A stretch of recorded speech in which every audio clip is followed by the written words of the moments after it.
This is the Wheel Week, a Wartime podcast with no spoilers. Hey everyone, I'm your host Dani, and I'm the first time reader going through this series chapter by chapter. As always, there's no spoilers for the chapters we're covering, and that means it's totally safe for first-time readers. I'm joined by my co-host Brett, who's a longtime fan, and he's guiding me on this journey. We'd like to acknowledge and thank our executive producers, Brandy and Kirkwood, Sean McGuire, Yanis, Albert Lorenzo, LightBlindedFool, the Amyrlin Seat, Green Man, and Kristen Gilreath. And before we get into things today, we just want to thank and welcome A Flame in the Void to the Wheel Weaves Patreon team. Thank you so much for your generosity and your support. We really, truly appreciate it. In this episode, we're talking about Chapter 23 of The Path of Daggers. Yeah, so Chapter 23 is Fog of War, Storm of Battles. Ooh, with the comma. Yeah. I like the comma in the chapter title. I think it's funny. It's a power comma. Kind of. Yeah. Yeah, and before we go any further, we have a guest to introduce and to welcome to the show. It's no one new. It's friend of the podcast. It's Tyler. Welcome, Hi, Tyler. It's no one new. No one new and exciting. It's just Tyler.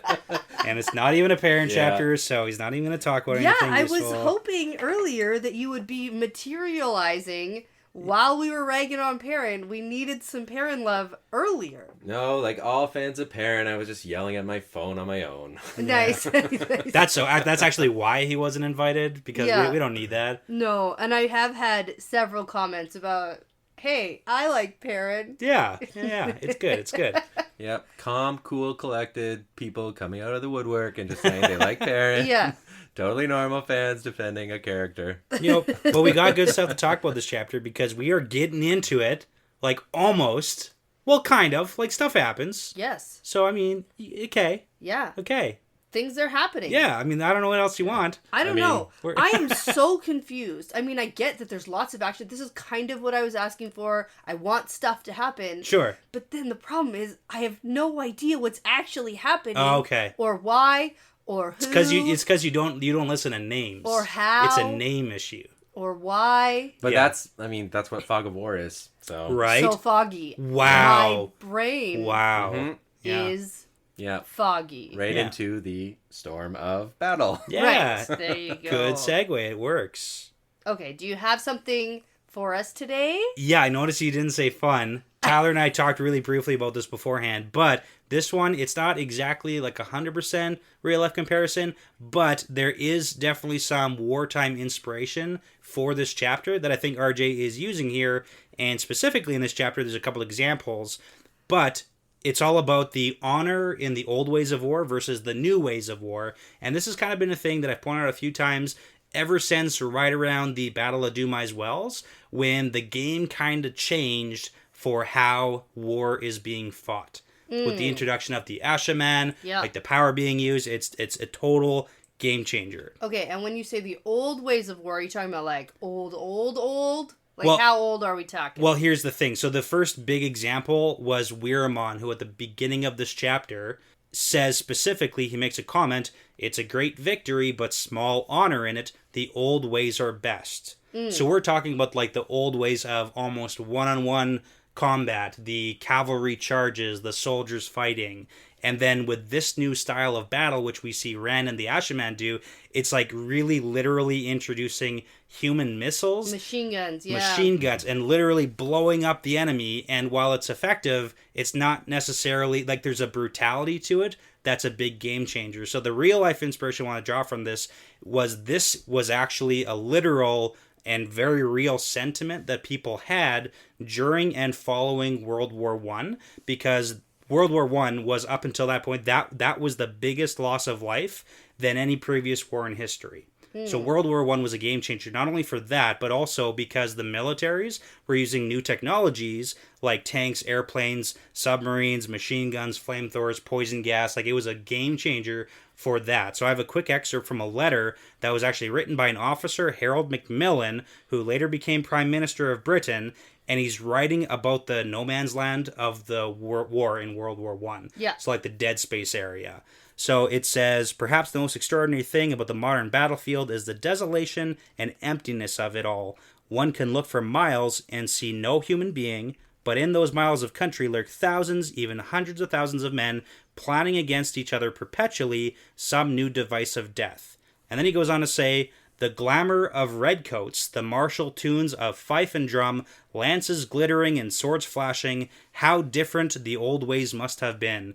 We need not so much the gallantry of our fathers, we need that indomitable and patient determination which has saved England over and over again. So it's literally like an exact replica of the feeling of like, it's different now and how it must have been different in the past with the old ways of war. Yeah. Yeah. And then the second is just like a minor thing, is Bashir's fascination with the Raken, or the Raken. Oh, okay. Yeah. That's like a minor He's It's bird a guy. I guess. quick little mention, but... Dragon. Yeah, the flying lizards. Big bird. It's a flying lizard. Flying lizard. It's fine. That's not what we're talking about.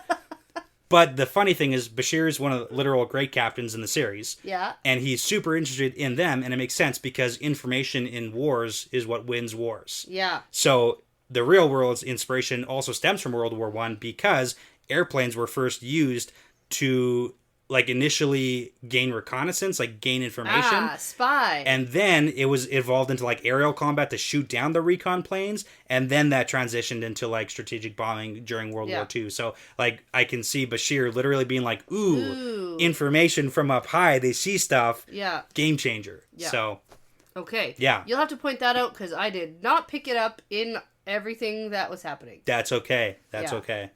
Okay, that was cool. Cool. That was good. All right. Interesting. Wartime facts. Yeah. Yeah. Times are changing. Yeah.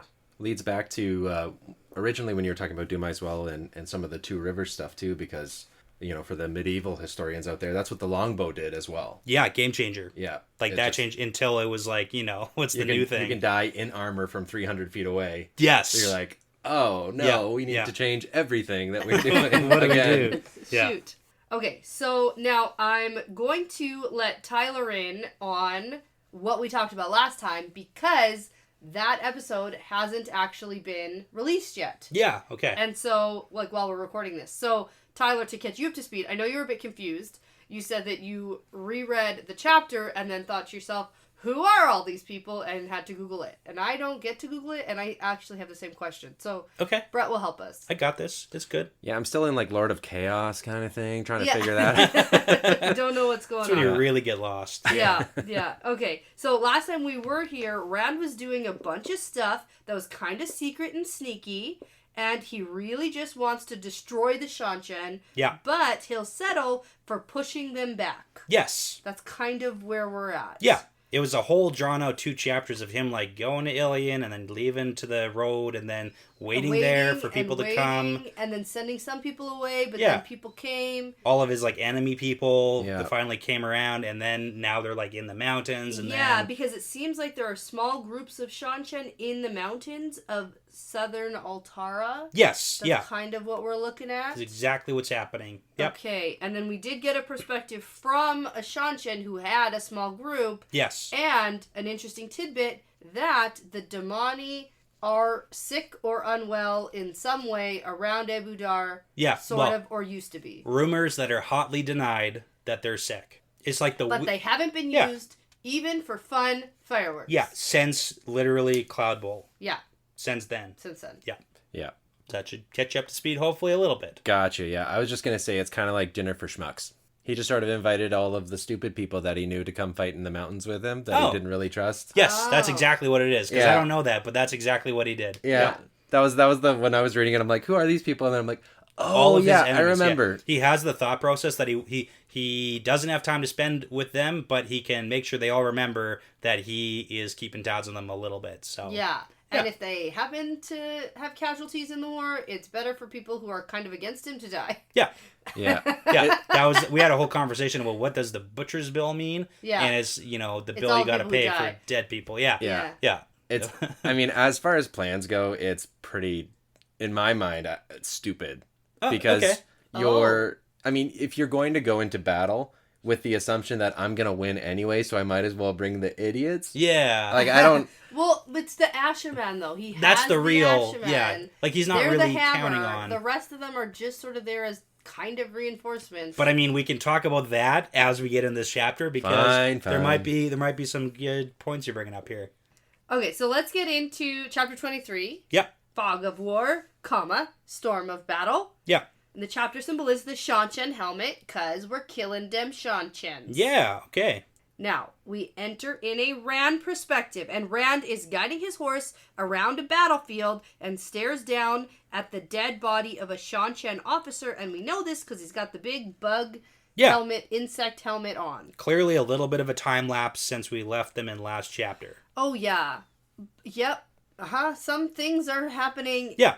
Don't ask me what they are. At the end of last chapter, he was like, okay, time to go kill them. And then the Seanchan perspective was, hey, there's a group of them, like, really close, but, hey, they're 3 days away. It's cool. And they gatewayed in, probably. Yeah. Right? Yeah. That's what so we that is what happened here. Are we expecting that the chapter symbol for this one is that helmet, the bug helmet? Yes. Yeah, that's a what we Seanchan call it. helmet, We call yeah. it the Seanchan. That's not what bugs look like. Well, like a weird giant insect. Yeah, I know, but and that's like always been like in my head. The picture of the Seanchan is this giant insect helmet, so I kind of pictured something more like a beetle, like with like 2 claws. But Sure, that's not it. That's do you want the whole bug or just like the head of the bug? Like, how much of the bug do you want here? I mean, it's not my metaphor, right? Okay.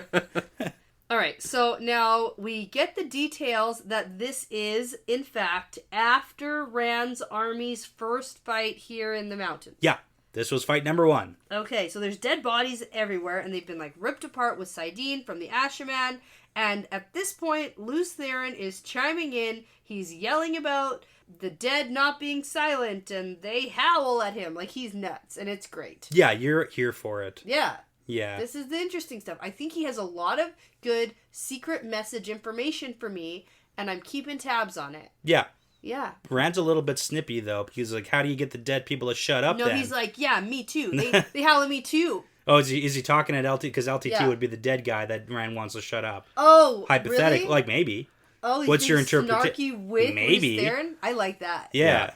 Well, That's funny. Luce Theron's talking about you think the dead are silent, so it's like he's either completely thinks Rand is the dead guy, or he's hearing dead people while he's inside Rand being dead, talking to Rand at the same time. So it's like it's not. Yeah, it's like who's the dead guy here? Yeah, it's crazy guy Inception. Yeah, a little bit. Yeah. There's layers to it. Okay, I have to say that when Rand said the dead howl at me too, but I can't afford to listen, how do you shut them up? I was thinking about his crazy list that he can't get out of his head. And those are all the dead women who are, quote, howling at him. That's true. And, like, literally driving him crazy. Yeah, how do we get that gone, Because too? then instantly, Luce Theron starts crying over Ilyena. Mm-hmm. And so I found that connection. Yeah, I sure. didn't see it as, like, funny and snarky, but I wish I did. It's because you like Luce Theron, but you don't like Rand. So it's like, Luce Theron can be snarky. Rand, it's like, how am I being, like, self-pitying in this moment is the question for Rand. Yeah. Okay, so now at this point, this is when Weirmon comes up, and this is what you were talking about. Yeah. That he congratulates Rand on the victory, but doesn't quite like how they won. But then we get a bit of an outline of that battle. Yeah. Where it's basically were blown up. Yeah, the Asherman did the majority, but we do get that the Terrabonner, like in the Seanchan army, did actually charge at the end. So, I mean, good for them. And then Weirmon led his own charge to break them without following orders. Like, Weirmon's he's orders... a moron. Yeah, and that's gonna, come full circle because he's not supposed to do it, but he is doing it, so... He is the head of the table at my dinner for schmucks. Yeah, and Rand notably did not take part in the fighting. He doesn't want to show weakness. He's got the problem with channeling right now when he embraces Sidene. He gets all dizzy. Yeah. All that stuff. That's coming out of the woodwork. Super dizzy and nauseous. Yep. It's bad. It's not good. No. And he also does have some guilt and is quite self-deprecating when it comes to sitting out of the battles. Yeah, that does come later on, too. Yes, several times. Yeah. Now, we also get that there are 2 ladies here. Yeah. And those are the same ones from last time. Correct. Who didn't really want to go in. And now the problem is they both have A names with, like, L's in them. Anayela, and Aelil. Yes. Yep. So I'm supposed to be able to keep these 2 They're basically the same. apart? They're the same person. It doesn't even... The 2 ladies. Okay. The 2 ladies, they're the 2 ladies for the entire chapter. I know, but if you want to separate them, cool. Yeah, okay. You don't have to right now. But one of them at one point does something, and then another one's doing something, and I felt like I had to keep track of who was who, and then I just like couldn't. Yeah. So Nyla is apparently willowy. That's the descriptive word for her that comes that out all doesn't the time. help even a little bit. Yeah. And she's from Tyr, and she's tall. And then the other one's short. But she's so tall for a physical short person, which isn't literally helpful. means 0. So like I said, in at this point, context, doesn't matter. right now. Yeah. Okay. Just the ladies. They're the ladies. Okay, so they're here. They're complaining about being involved and that they're here at all. And Rand is watching everyone that they're talking to and wonders what they're all scheming about. Yeah, last chapter we got a lot of Rand being a little bit paranoid. So maybe that's coming out a little bit now too. Yeah, well, anyway, at this point, Bashir comes up and says that somebody that I've never met is dead. Oh, come on. So Ericombe. So Min had the viewing where there's Ericombe, Maricon, and Guayam, who are they're all supposed to die bloody deaths. And then a couple chapters ago, Rand was like, hey, those guys are basically walking dead men.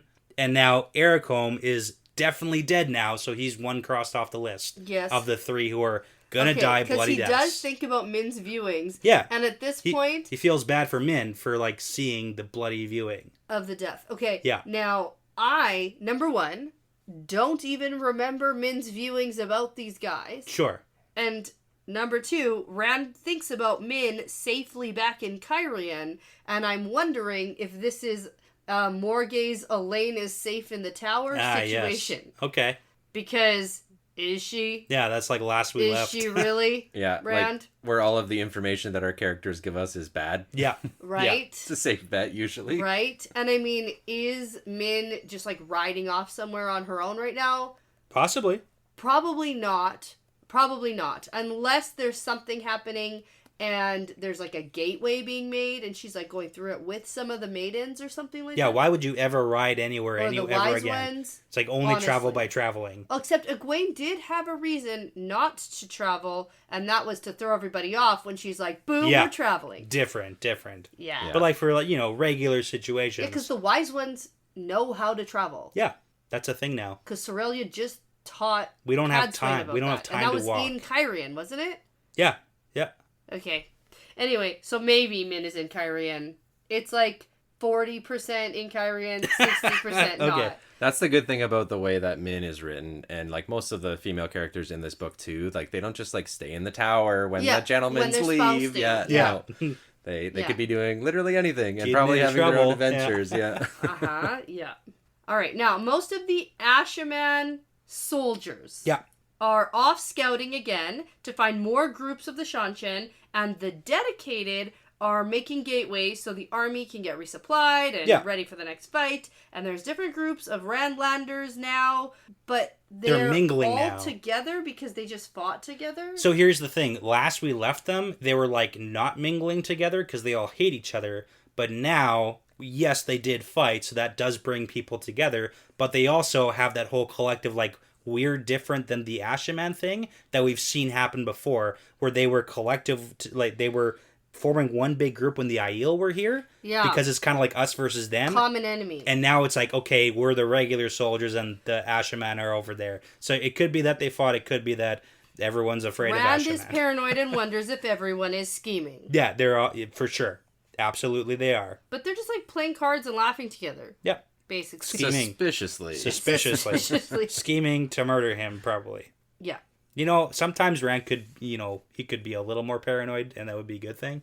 Rand could be more paranoid than he could be paranoid is. and then be cautious because he does a lot of reckless shit all the time. Okay, he's paranoid and then does nothing to follow up on it. There you go. That's what I'm really saying. He's paranoid and reckless. Yeah, bad combination. He's like, I don't trust anyone here, so I'm going to take them all into the mountains with me. Yeah. You're going to go on a camping trip. Yeah.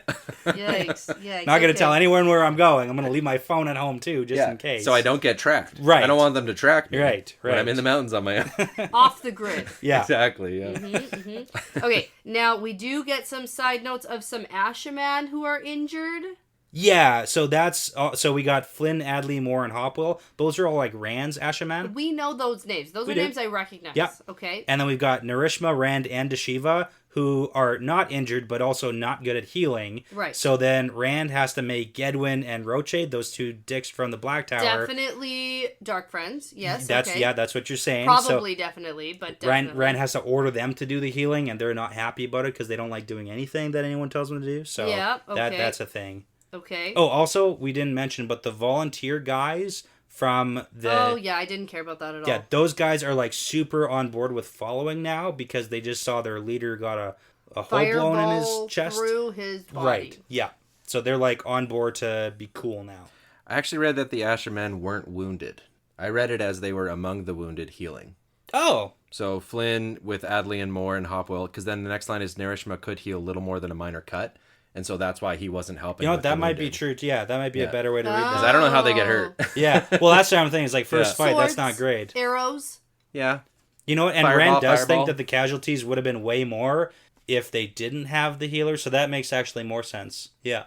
Yeah, that's the way that I'm reading it. Not a big difference at all. Yeah, but either way, they're not dead, so... We don't hear later that they're hurt. That's true. Because they got healed. Could be. Yeah. All right. Well, at this point, Bashir comes up and says, "We'll do better next time, bud." Yeah. And also, they have to. Rand thinks, yeah, we're going to have to, because otherwise half the soldiers will be dead by the time we're done here. Yeah. Oh, because, they did lose one soldier, Asherman, and also, like, capital S soldier, and then 50, like, lowercase s soldiers. Yeah. It is confusing, but, you know. It is, yes. Thank you for acknowledging I know it. Everyone knows it. Yeah, and one of the A names died immediately, so we only have 2 A names left. But not the lady A name. No, the lady. We still have 2 ladies, A-names. But Ericombe died, so we don't have all 3 A names possible still. Thankfully. And Ayala's like master of the horse, like general guy, also died. None of this matters. It all links back. In 2 years, you're gonna wish that you paid more attention. Yeah, this might come back up. Yep. This will be on the test. You don't know. I will just say, Brett, I don't remember these people. And you'll say, I don't either, but then you'll look it up. That's what'll happen. None of us need to remember this right now. Okay. Some people died. They need to do better because they keep on at this rate, they're going to have nobody left. Okay, but also we have prisoners. And like, what the hell? Like, what are we going to do with those? Well, we have a plan for that. Let them go in the mountains? Yeah. And then hand them off to the Aes Sedai? Well, okay. Also, both terrible plans, both of them. It's not that bad because keep in mind, most of the prisoners are not Seanchan. They're not. They're the Terabonners who are only fighting because they got drafted. Yeah, and that's literally his point. Is like, hey, they're not super excited to just like go back and fight to the death. So let them go in the mountains without their weapons. They're not really going to cause any problems for now. For now. Yeah. We'll see though. Yeah. Well, they're going to be lost in the mountains. Yeah. Okay. Also, this stupid Suldam named Nerith was caught. Yeah, so that's... And she keeps crying about her pet dog. That's literally one of the Suldams from last chapter in that Seanchan perspective of the guys... Yeah, I like that nice wraparound. Yeah. Where we do get confirmation that perspective was actually... This moment, yeah. And that was the first fight, so... Yeah, and the good thing about the way that... So, like, whenever I read, like, you know, Game of Thrones and things like that, a lot of what happened was you have these time jumps in a battle where you don't get to see the battle, and then it's over, and you deal with the aftermath, and you're kind of like, I kind of wanted to know what happened. Yeah. He does this a little bit here, but then he gives us so many battles in this chapter that you're kind of like, yeah, okay. I get the picture. Maybe the first one was fine. Yeah. Yeah, because that's what I thought. I thought it was like, oh my god, we're at the end of it. Yeah. We didn't get to see it. This is an off-screen moment. And now what? Now what are we going to learn? We're just going to camp in the mountains again for days? Like, what is going on? Is he going to jump now back to Kyrian now that this is over? Because I didn't understand that there were, like, a bunch of tiny groups of Seanchan everywhere. Because what's happening is the Seanchan are patrolling the mountains in little groups because they're going to... They're preparing to invade Ilion. Eventually, that in a amount of time. But they want to protect their borders, too, because the Seanchan are smart about stuff. Yes. So that's why we have all these little segments of mostly drafted and like conscripted soldiers from the home countries. Okay. So the Seanchan, and that's kind of the point in this first perspective, is we really get the vibe that the Seanchan are more willing to fight to the death versus being captured, and the Terabonners and the Amadisians and whoever's like, not so much. No, they basically swore their oaths so they wouldn't die. Exactly. But then I wonder if these Terabonners out in the mountains, away from the Seanchan, are like brainwashed enough. Yeah, maybe. Or if they're like, oh, good, I'm out, and they take off. Yeah, I mean, it depends on if, like, there's some real life, probably, things like family that you have. They just, so, like, saved themselves in the situation they were in, and now they're in another situation where they can just run away. Yeah, now they can go join the Prophet, right? Because he needs people. He does need people, I've heard, yeah. The Seanchan's whole like battle so far has been so weird because they landed in this land where everyone was apparently willing to swear, but then also betray their oaths immediately. Yeah, that's how they talk about it. And then they had no military resistance. Sounds like very confusing. And then they got fucking wiped off the map in one move. Yeah. And then they came back. Yeah, and like the people same from thing the happened. sky. Yeah, with like no resistance. The Everyone surrendered. Falma thing doesn't really count though. That was like magical heroes, you know. That won't happen again, right? That's an asterisk beside that one. So they come back, take over more of the land, get to the mountains pretty much again with no real resistance, and then they're just getting fucking smoked again. Annihilated. Yeah. Well, first, we had some resistance with the scary new Aes Sedai weapon. Yes. Right. Then now all their Suldam are, like, sick. Yeah. Yeah. And we don't know what's connected and what's not with that. Yeah, we have no idea what's going on. It's not really clear yet. Zero is clear. Yeah. Okay, sure. Yeah. Or 0 is clear. I wish more was clear.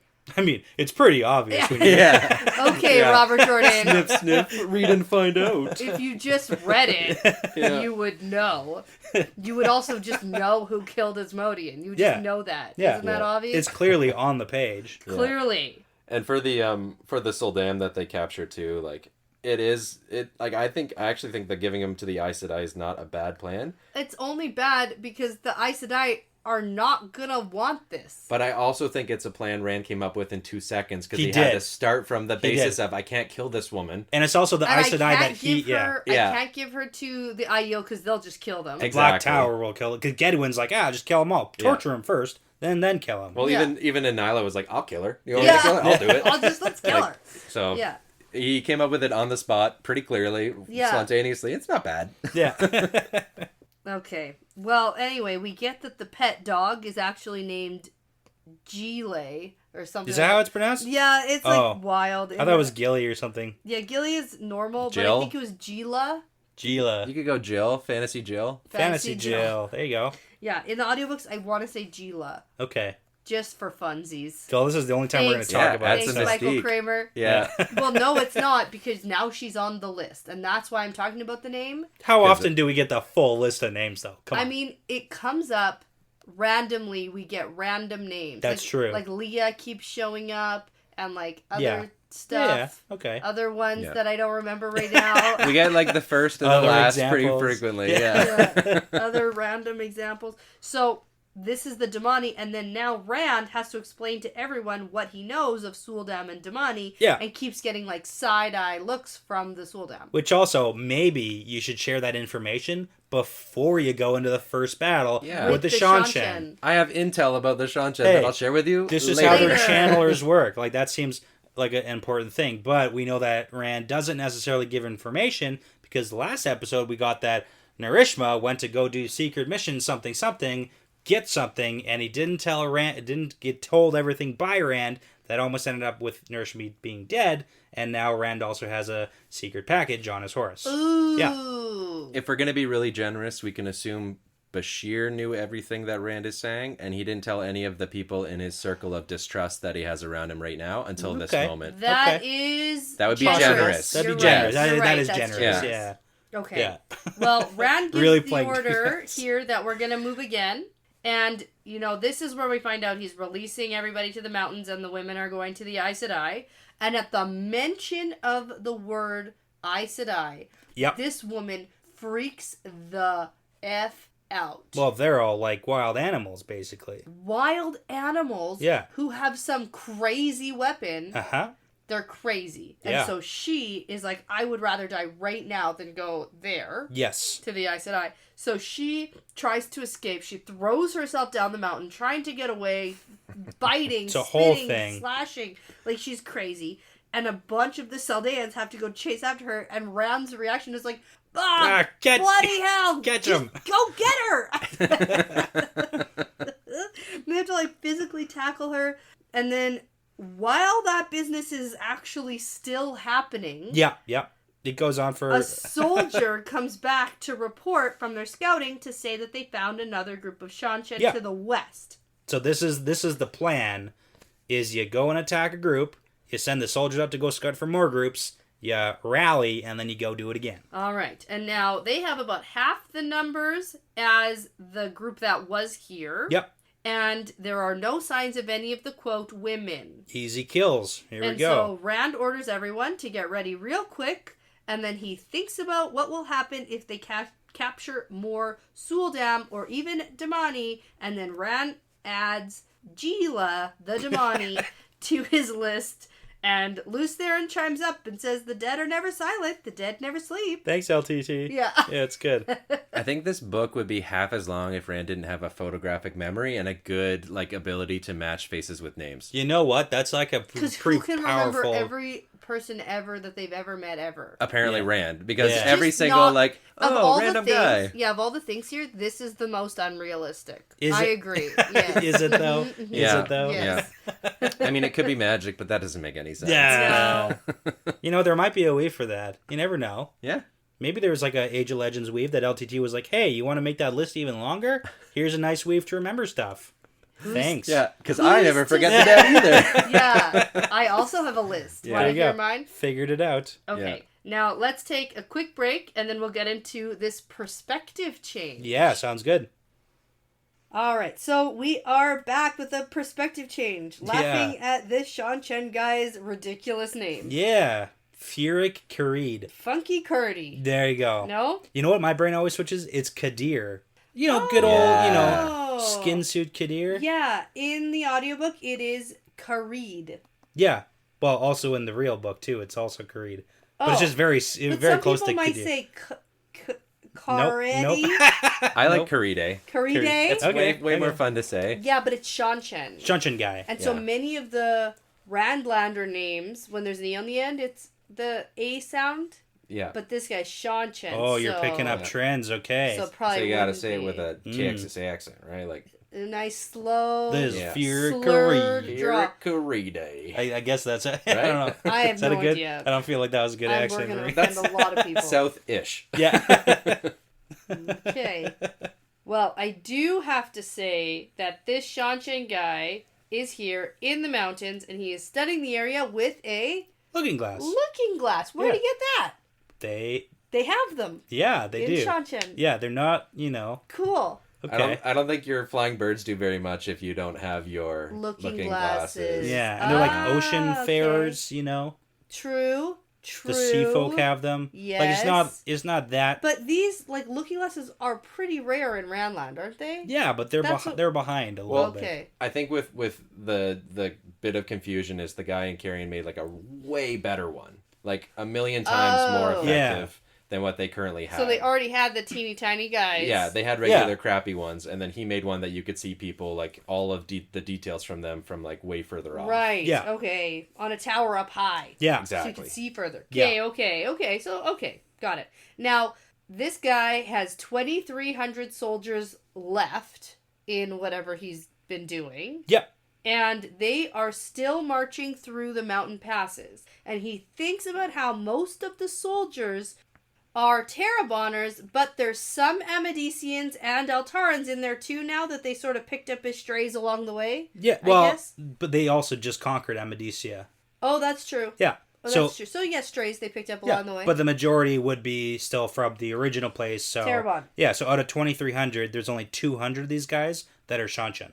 Oh. Yeah. Uh-huh. Yeah. So huge numbers of just like conscripts. Right. And he makes the astute point that the Amedicians have already changed allegiances 3 times because they were loyal to Amedicia, loyal to the White Cloaks, and then loyal to the Prophet. Yeah. And now they've also sworn their oaths to the Okay. Seanchan. So and he notes that the Amedicians and Altarans are also not trusted by the Seanchan.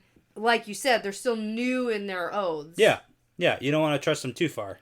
Okay, now he has 12 Suldam with him, which made me go, wow, that's a lot. Yeah. It turns out only 2 Damane are with him. Not so good. Not so good. He wishes he had more. Yeah. And we do have glossary definitions coming up. And it's mentioned here that he's got only 2 people besides him have the red and green of the guard, capital G. Okay, and then what does... I feel like we specifically got the color of the coats that the guy Rand killed and was looking at the beginning of the chapter. I just looked and it's blue and green. Blue and green, okay. Yeah. Well, clearly the color of their coats signify rank of some kind, probably. But here's the thing, I do have glossary definition for you. Okay. Because, we kind of jumping in because we get the whole backstory. Are you going to let me say my thing? Oh. Are you just jumping into the glossary definition already? Well, I mean, like, you're really jumping the gun on the questions about the red and green. And that's kind of what the, glossary definitions are about. Okay, well, you got to let me say my intro. Okay. Well, it's time for glossary definitions with Brett. Okay, and just so you know, because the next page is basically this Khareed's backstory, and the glossary definitions actually make it a lot, simpler to understand what this guy, like, who he is, what he's up to, what's going on here. Okay, well then let us know. Enlighten us, because we're all confused. Okay. I see Tyler over there. He is confused. Okay, so Khareed mentions that he is one of the guard. So the first glossary definition is of the Death Watch Guard. And we have heard that before at the beginning of the book, but we didn't do the glossary definition yet. It makes more sense to do it now. So, the Death Watch Guard of the Seanchan are the elite military formation of the Seanchan Empire. And it includes both humans and Ogier. Oh, yes. Okay. That's very important. Yes, okay. The human members of the Death Watch Guard are all Dakoval, and I'll explain that in a second, born as property and chosen while young to serve the Empress, whose personal property they are. So they're fanatically loyal and fiercely proud, and they often display the ravens tattooed on their shoulders, the mark of a Dakoval of the Empress. So the helmets and armor are lacquered in both dark green and blood red. Their shields are lacquered black, and their spears and swords carry black tassels. So that's who this guy is. He is specifically one of the Death Watch Guard, so that's why it makes sense with his backstory. He talks about one of his ancestors being a noble who followed Luther across the ocean, so that's Archer's Hawkwing's son, who basically went across the ocean to find Seanchan. Right. So that his ancestor was a noble. But then 200 years later, another ancestor tried to carve out their own kingdom. Like an idiot. And then probably got thrown down to become Dakoval. And the other glossary definition for Dakoval is that it is one who is owned, or a person who is property. Okay, now I do have to make note, because I think it was last chapter, we were talking specifically about this, and you did some quick math about how big Seanchan might be. Yeah. And we were talking specifically about a perspective in the last chapter when somebody talked about the number of people who are property, and you had me believing that the people who were property were Damani. And we had speculated that there were like 1.5 million people of property. That is not how the conversation went. Said that it was like 1.5 million Damani in Seanchan, which would make Seanchan. If I said Damani, then that was enormous. No. Did I just assume? Maybe. This is one of the first sort of situations where we're getting a specific definition of slavery outside of the Damani situation within Seanchan. Yeah. We have definitely. Yeah. If I said Damani, I was misspeaking. I don't believe I said that. I'm gonna have to listen back. But yeah, so there was 30,000 casualties in the rebellion, but then they shipped back 1.5 million, like 50 times that number. So it'd be 1.5 million people as Dakoval, or property. Yeah, because we talked about this last chapter. Yeah, and we were talking about how big Seanchan is, about how many people who are property, there's tons of them. Yeah. And in my brain, the only people in Seanchan who are property are Damani. Definitely not. And I'm sure I said it out loud, or maybe I just thought it. Maybe you just thought it. But I'm sure in the conversation, it's another D word, so me. Like Damani and Dakoval. No, that's different. I'm not an idiot. Well, okay. But back to that Dakoval glossary definition. So among the Seanchan, the term is often used along with property for slaves. So it has like a dual meaning. Okay. Slavery has a long and unusual history among the Seanchan, with slaves having the ability to rise to positions of great power and open authority, including over those who are free. So the Dakoval, it gets very complicated and kind of a little bit messy. We'll talk about it more, but this is the thing. he had an ancestor who tried to basically carve out his own kingdom. So it seems like him and his familial line became Dakoval or property. And then we get that he was chosen by one of the choosers, capital C choosers, to become probably like one of the Death Watch guard. So that's why he is where he is right now. So that's why a lot of the nobles seem a little bit, something about him, because he is loyal only to the Empress. Death Watch guards are 100% Empress. They have nothing. They're not under anybody else. Yeah, we have a few of those. Like the guy from the was it the Tower of Ravens or whatever from earlier? A little bit different. That's a seeker for truth. A seeker for truth, yeah. But nevertheless, outside of the typical... outside of the hierarchy of authority, the guy they kind of work on their own. In a long time ago, right? In the Shadow Rising, that's exactly it. Okay. Yeah. And they've got the ravens and towers for the tattoos. Right. So it's just that there is people outside of the typical authority structure that are basically, their jobs are to only be loyal to the Empress and then hunt out all the traitors or anyone who talks bad about the Empire or the Empress or anything like that. Yeah, we're getting a really interesting picture of like a stagnated empire at this point, where it's like you have your noble class, which is actually the minority. Yeah. Typically the slave class is the larger group because that's just how it works. Yeah. And then you have the nobles who can't be trusted at any level, apparently. So you've got 4 or 5 different organizations responsible for enforcing the nobles and keeping them down and loyal to the Emperor. And then we have the Ogier Gardeners. Oh, yes. We're introduced to that. They're neither marked nor owned, but that's between them and the Empress. Okay. Side deal. This is the interesting thing, because we know that the Death Watch Guard are like the fanatically loyal and fierce warriors, but then we've got Ogier Gardeners who are different, so we don't really know what that looks like or what that means, besides that there are Ogier. There are Ogier in Seanchan. Yeah. Okay. So that's a thing to look out for. That's a thing. The Gardeners. Okay. Now, my favorite thing about all of that was you prefaced it by saying, this will make this all make more sense. And I'm more confused than I was when you started. Well, more questions isn't a bad thing, but it just opens up who this guy really is. Not really. Okay. Yeah. He might be someone. Yeah. He's a Death Watch guard. I don't think it'll matter. I think he's going to die. Well, the next guy, the next one, the next Death Watch guard you see, you're going to be like, okay, whoa, I get it now. I know that guy. Yeah. No, I won't. You'll be like, remember when we were talking about this? And I'll say, no. That's what I predict. Okay. Yeah. Anyways, let's move on then. Okay. So, now, this guy does note that there's a rake-in flying around, scouting around, and it flies off, and there's no report or message dropped. Nothing.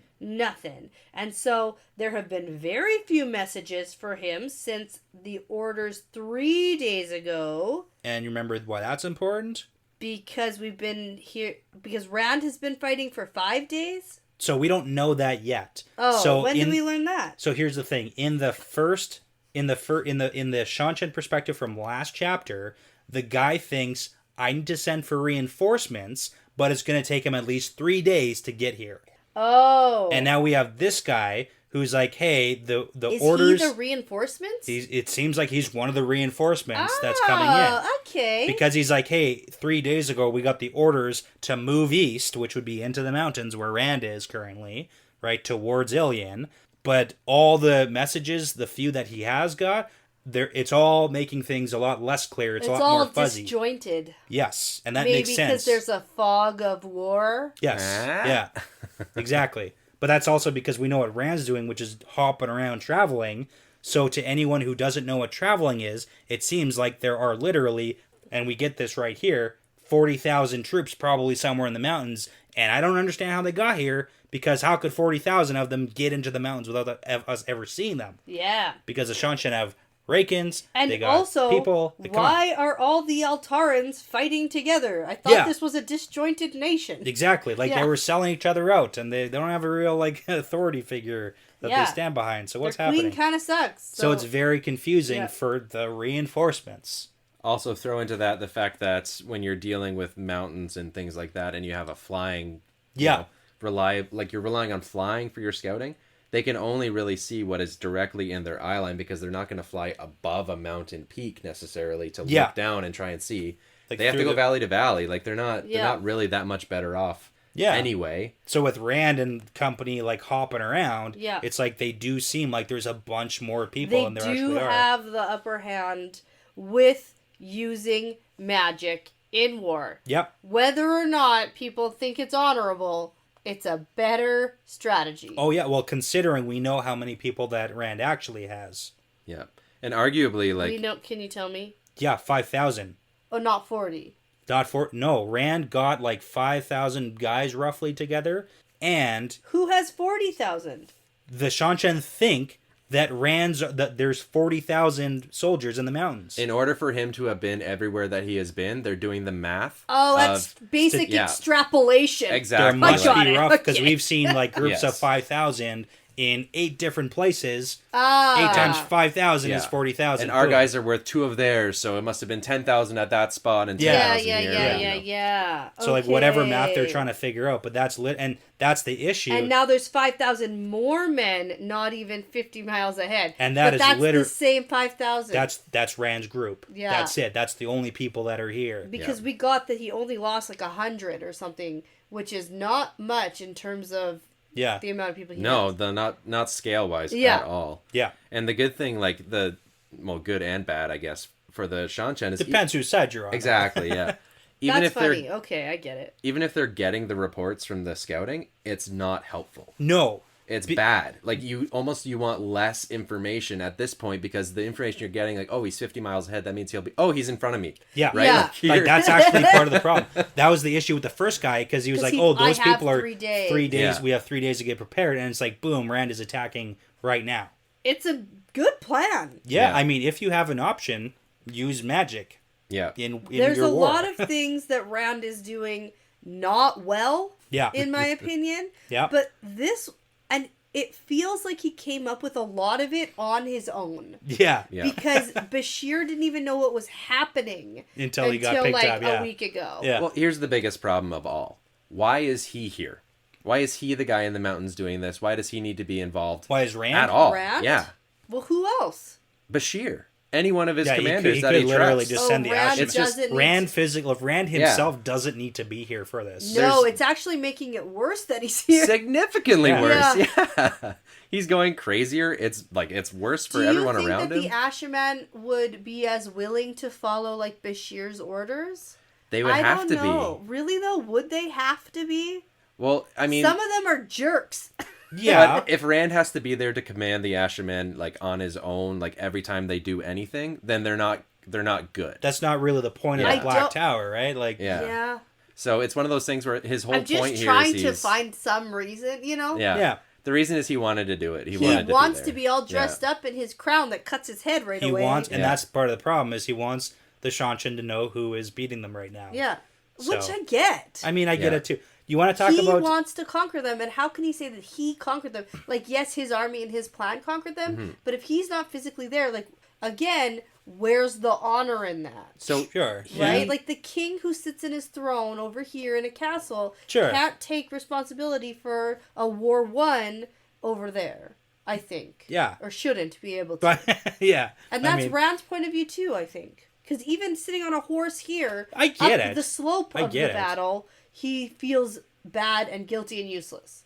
I get where you're coming from, but it's the whole concept of like Rand is way too valuable as a person. He needs to be alive, which people are Good trying thing to unalive him the right pattern now. So yeah. Doesn't pattern's want like- him dead. that's why Rand's Taviran, because the pattern's like, dude, can you not please? Yeah. Can Yeah. you please not do this? He also has he's also had multiple battles and multiple armies in different locations that he didn't have to be a part of. Yeah. But this one, he's like, I gotta be there. Yeah. And Like what? What things happened that he didn't? well, that he like the wasn't a advance part on of? Ilion, he wasn't there for most of that. And like any of the rounding up of the Shido by the Aiel, would he wasn't a part say- of any of that either. I would say for the advance on Ilion, that part was kind of a distraction, and he always planned to be there at the. Yeah, at I the mean, that end. was secret plan. Like there was but- never gonna actually be a battle. Yeah. The only thing happening right now that he is not a part of at all is the Perrin profit Yeah. plan. Yeah. But also, like, while this is all happening, the Aiel are probably trying to hunt down every group of Shido and have been doing Which that the whole time. Makes sense because that's their people and that's kind of their deal, and they're protecting Rand from the shadow. I get that this whole thing was relatively impulsive, but I do think Rand should be here. Okay. Leading his army, right? That's fair. I get it. I do get your point, though. I get it. He serves no purpose here. Yeah. No, you're right. He should totally be here. Let's read on and see. Yeah. Oh, I know. I'm just trying to Yeah. Before we do, I do want to talk about Seanchan animals because we get it. Oh yeah. Why? We get a name we have never heard before. Ugh. Who cares? We get the Torm. Okay, so here we go. We've got the. He thinks about the Morat Torm, which are the riders of the Torm, because we got like the Morat Rakan and the Morat Gralm and all that stuff. Anyways, we know what Gralm are, right? This is a quiz for you. What are the Gralm? The three-eyed guys from the Portal Stone world. Yeah, the frog thingies. Yeah. Yep. Okay, we know what Shredded are. Shredded are elephants. Yeah. The Raken are the... I'm learning a new language. Turns out. The Reddit are the... Raken. Oh, the Reddit. The Raken are the toothless...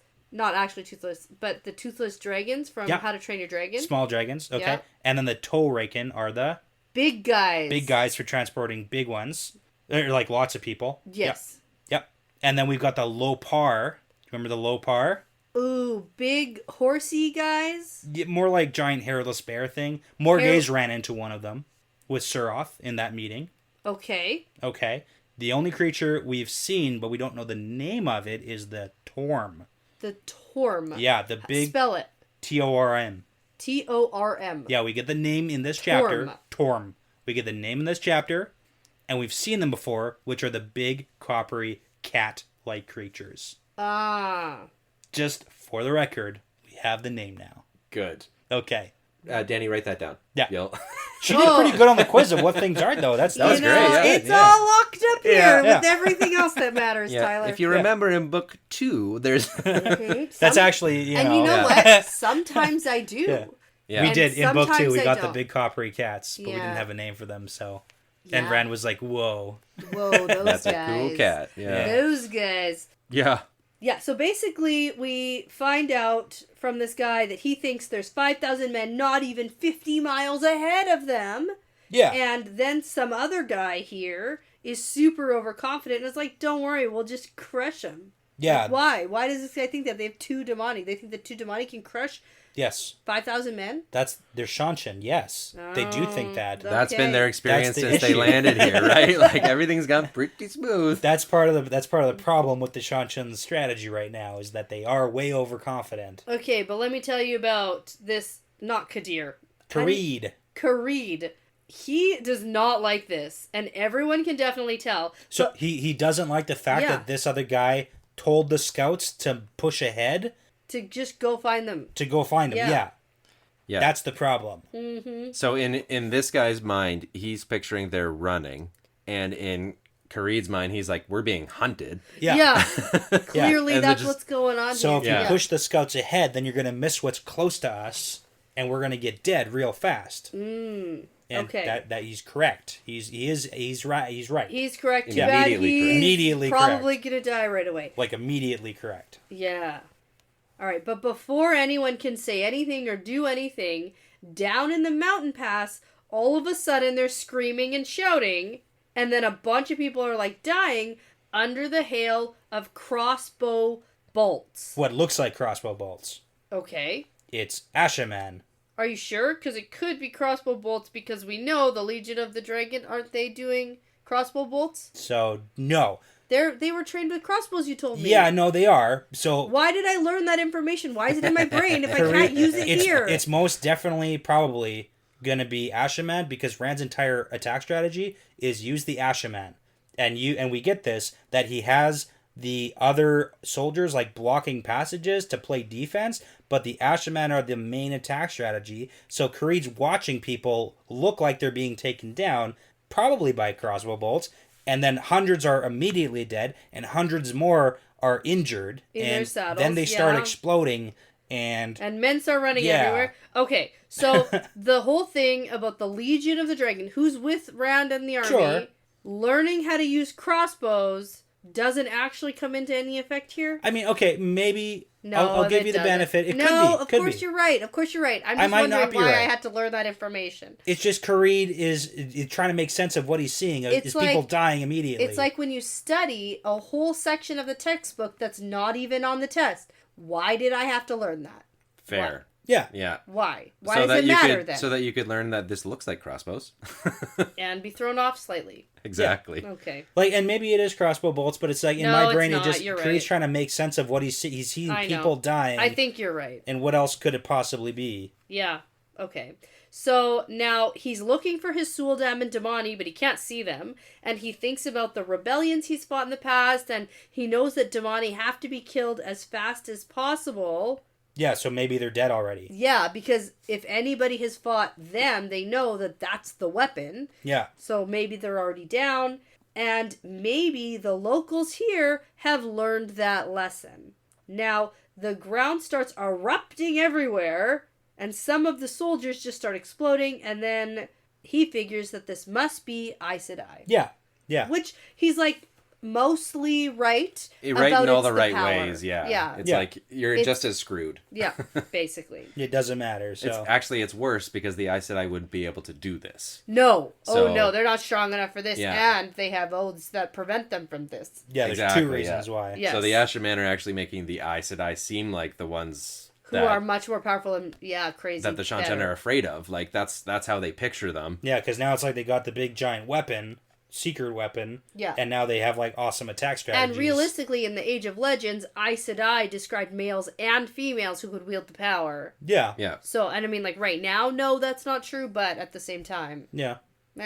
Yeah. same thing. Don't tell the Ashraman that, though. No. Yeah, They'll exactly, be really yeah. mad at me. No, we're They- super different. Yeah. We're really different, and no. It's like, okay. All right, so the first guy, Nadok, Yeah, the not asshole guy. okay, is like, hey, what should we do? And then the other asshole guy, Yeah. well, he's not an asshole, he's just overconfident. He's overconfident guy. Yeah. Yeah. Okay. He starts laying into them about abandoning their men. Yep. And then basically Kareed just stabs him through the throat. Yeah. Because again, Kareed's Death Watch guard, and he can do whatever he wants because he only answers to the Empress. Okay. So, shuts that guy up. Yeah. Not the time. Not the time to be like blabbering. Yeah, because this is not one of those times to tolerate a fool. That's the quote. Yeah, because the overconfident guy is like, oh, we're going to go attack and, don't abandon your men. And Kareed immediately says, nope, we are abandoning ship. Like, We're rally. rallying the men. Yeah, save We're who you saving can. who we can. We're falling back. Yeah, let's get the F out of here because, like, we are not ready for this fight. Yeah. He's And got different orders than clearly, Jadranka. and hopefully he thinks there's a flyer on Arakan who has seen what's going on, and then they can spread the message. Yeah, yeah. But if that was true, then you would have already gotten the message. Possibly. Because this has been happening with Raken, who Yeah. can see it, and that's why you think there's a bajillion million people. It's not good. It's Yeah. not good. Yeah. And it ends with him wondering if they do know it, they just nothing is happening anyway. Right. Which is pretty Yes. Yeah. I like that he feels that he's confident enough that he can withdraw if he feels the need to withdraw. That's a good sign that he's not just going to be I guess. murdered for it. Well, but- we'll see. So they ride down into the pass where the battle's happening, and he wonders if today is the day he dies for the Empress, and I bet yes. You know what? Definitely, maybe. Save money, yeah. Possibly. I like how it ends about him thinking about the High Lady Suroth because she's the Dark Friend. Well, she's back in Abu Dar. Oh, do we know that? That's what he thinks. He's like, I suspect Oh, that High because Lady last time we Suroth saw her, she was in Amador. Amador because she was talking with Morghese. Yeah. Well, yeah, because he thinks, oh, she and the generals in Abu Dar probably already know what's happening up here.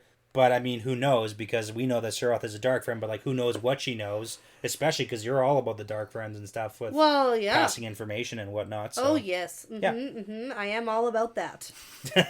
That's what everybody says about me. That's That's what I'm known yeah. for. That's your tagline, yeah. Dark Friend Watch. Right. Only sometimes. Well, It's only when my hackles rise. Yeah. It's only when I need Sometimes they should rise more. But so you need like a physical reaction to be able to be like, that's a dark friend? Gut check, yeah. Gut check, okay. Oh, yeah. Trust your gut on those things, Tyler. Mm-hmm. Now, let's take a very quick break. I need a drink refill. Yep. And I see you're empty and you're empty. So let's go top up and be back with the last perspective change of this chapter. Sounds good. Okay. Okay, and we're back. But before we change perspectives, we've been informed that there may or may not be a mediocre reference to be made. Yeah, but not by me. There's always a mediocre reference to be made, I Danny. know. Okay, what do you got give for it to us? The shots are ready. So, Kharid murders his subordinate in the middle of a negotiation. Certainly does. Yeah. Reminds me of another murder during the middle of a negotiation at the gates of Mordor. Oh, as they the say in mouth show. of Sauron. Yeah, the mouth of Sauron. Okay. Super weird tooth guy. Yeah. Mid-sentence, Aragorn rides up, chops his head right off. No negotiating. No. That's true. Okay, you know what? I'll take the super mediocre reference. Mostly because we just want to take a shot with Tyler Yeah, while that he's works. here. That's why I found the reference, guys. Some days it'd be like that. So, okay. Cheers. Cheers. Cheers. Thanks for being here, Ty. Yeah. Pleasure. Ooh. Woo! Ouch. No, my... Okay, now we're ready to go into the last rad perspective. God. Okay, now I'm ready. Okay, good. Officially, okay. Recovered. Yeah, okay. Perspective into Rand, which makes me believe about the whole, like, that Seanchan guy and the attack coming in, it's, like, happening now. Like, those two must be related. These aren't, like, days apart, right? Because sometimes I don't know with Robert Jordan. It's more likely that this one is a couple days after that. So no way, really? Yeah, because this is where we find out that it's been 5 days now of this, and that guy thought about it being 3 days.